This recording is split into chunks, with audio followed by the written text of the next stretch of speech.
Professor గారు తిరుపతిరావు గారు ఈరోజు మనము జాతీయ యువజన దినోత్సవాన్ని శక్తివంతం చేయడం. సార్ నేను మాట్లాడనన్నారు, కానీ యువత ఏం చేయాలో ఉన్నటువంటి ప్రత్యక్ష అనుభవాలు, సామాజిక సేవా కృషి, ఇది స్వామీజీ సందేశాన్ని వివరించారు. వారికి ధన్యవాదాలు. ప్రిన్సిపల్ కోదండరామ్ గారిని వారి సందేశం ఇవ్వాల్సిందిగా కోరుతూ.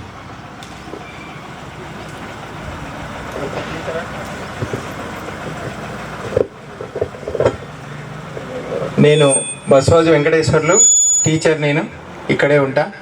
కలలు గన్న భారతం గత వైభవ శిఖరాల అంచుదాకా చేర్చుదాం.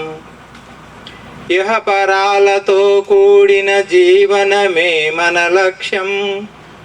ఆ లక్ష్యం చేరుదాకా ఆగకుండా సాగుదాం.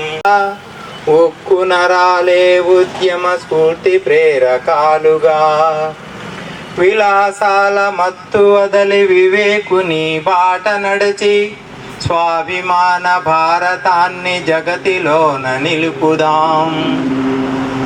స్వామీజీ వివేకుడు కలలు గన్న భారతం గత వైభవ శిఖరాల అంచుదాకా చేర్చుదాం. దేవుడెక్కడున్నాడని నలుదిక్కుల శోధించే మార్గదర్శి కావాలని స్వామీజీ వివేకుడు కలలు గన్న. కాబట్టి వారి యొక్క రామకృష్ణుల యొక్క వారి సంకల్పం, వారి శక్తి యొక్క వారి శక్తిని పోతపోసి వారి శక్తిని ప్రపంచమంతా చాటాలి అనుకున్నట్లయితే ఆ రూపం స్వామి వివేకానంద అయ్యారు. కాబట్టి ఇప్పుడు మీ అందరికీ వివేకానందని ఒక 20 నిమిషాలు 25 నిమిషాల్లో చెప్పాలి అంటే కాదు. ఇప్పటికే చాలామంది అబ్బా ఇప్పుడు వదిలిపెడతారా అన్నట్టు చూస్తున్నారు. కాబట్టి చేసిన కృషి, ఆయన యొక్క యూత్ అంటే 30 సంవత్సరాలకే అమెరికా వెళ్ళి చికాగోలో ఆయన ఇచ్చిన స్పీచ్కి అందరూ ఎంతోమంది ఇంప్రెస్ అయ్యి ఆయనకు చాలా గొప్పగా చేశారు.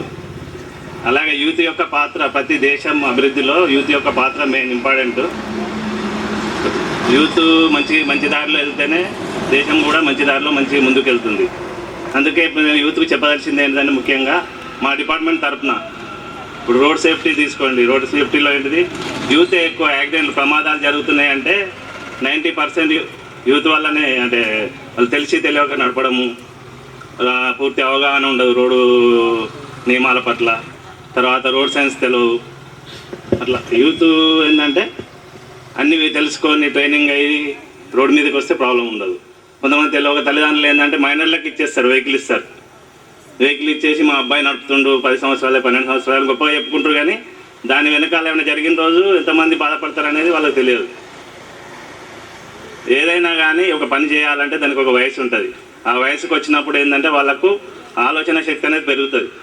ఇప్పుడు ఏంది యాక్షన్ టు రియాక్షన్ అన్నట్టుగా మనకు రియాక్ట్ అయ్యే అది ఉంటుంది అన్నట్టు. ఎట్లా ఏదైనా సడన్గా ఏదైనా వెహికల్ అడ్డం వచ్చింది, ఏదైనా పశువులు అడ్డం వచ్చింది రోడ్డు మీద, అప్పుడు ఏంటంటే రియాక్షన్ టైం వెంటనే మనకు అది అనుభవంతోనే వస్తుంది. అదే చిన్నపిల్లలు అనుకోండి, వాళ్ళు ఏం చేయాలని తెలియదు, బ్రేక్ కొట్టబోయి వాడు ఏం చేస్తాడు, ఎక్సిలేటర్ ఇస్తాడు. అలా ప్రమాదాలు జరిగే ఛాన్స్ ఎక్కువ ఉంటుంది. రోడ్డు భద్రత అనేది ప్రతి ఒక్కరి బాధ్యత, రోడ్ సేఫ్టీ అని గుర్తు చేసుకోవటం మనందరికి కూడా చాలా మంచి విషయం. వారి జయంతిని ఈ విధంగా జరుపుకోవటం భద్రాచల వాసులందరికీ కూడా చాలా ఆనందించాల్సిన విషయం. ముఖ్యంగా యువత అందరూ కూడా వారి యొక్క సందేశాలు, వారి యొక్క జీవిత ఆచరణలు మనం పాటిస్తే మనం కూడా జీవితంలో 100% కృతజ్ఞతలు అవుతాము. ఇక మా విషయానికి వస్తే భద్రాచలంలో మీరంతా చూసుంటారు. నేను కూడా ఐటీడీఏలో ఉద్యానవన శాఖలో అధికారిగా పనిచేసి రిటైర్డ్ అయ్యాను. గత 10 సంవత్సరాల బట్టి కూడా మేము కూడా ఎన్నో సోషల్ కార్యక్రమాలు నిర్వహిస్తుంటాము. అలాగే భద్రాచలాన్ని మనం పచ్చదనంగా ఉంచాలని, మనకు ప్రకృతి ప్రసాదించిన గాలి, నీరు, అగ్ని, పంచభూతాల్లో ప్రధానమైంది గాలి అంటే ఆక్సిజన్. ఆ ఆక్సిజన్ ఏదైతే మనకి మొక్కల నుంచి వస్తుందో వాటిని మనం నిర్లక్ష్యం చేస్తుంటాం. అలా చేయకూడదు. ప్రతి వాళ్ళు కూడా మొక్కల్ని కాపాడాలి, ఇంకా ఎక్కువ పెంచడానికి కూడా అందరూ ప్రయత్నం చేయాలి. నేను అమెరికా, కెనడా దేశాలు వెళ్ళినప్పుడు మనమందరం కూడా ఆస్తులు కూడబెట్టాలని చూస్తాం. వాళ్ళు అలా కాదు, ఎక్కువ మొక్కలు పెంచడం గొప్ప. అక్కడ ప్రతి ఇంటికి కూడా ముందు వెనక ఎక్కడ చూసిన మొక్కలు, ఎన్ని మొక్కలు ఎక్కువ ఉంటే అక్కడంతా ఆ రుచి కింద లెక్క. అదే సంస్కృతి మనం పాటించాలి. మరి ఒకసారి జయంతిని నిర్వహించిన దమయంతి మా గురువు గారికి నా పాదాభివందనాలు తెలియపరుస్తున్నాను. అలాగే మిగిలిన ఇక్కడికి వచ్చిన అందరికి కూడా.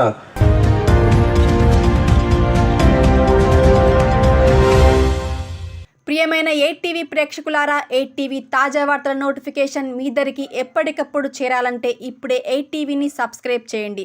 ఈ తాజా వార్తల లింకును ఓపెన్ చేసి సబ్స్క్రైబ్ క్లిక్ చేసి గంట బటన్ నొక్కండి. ఇక ఎంచక్కా తాజా వార్తలు మీకు చేరుతాయి.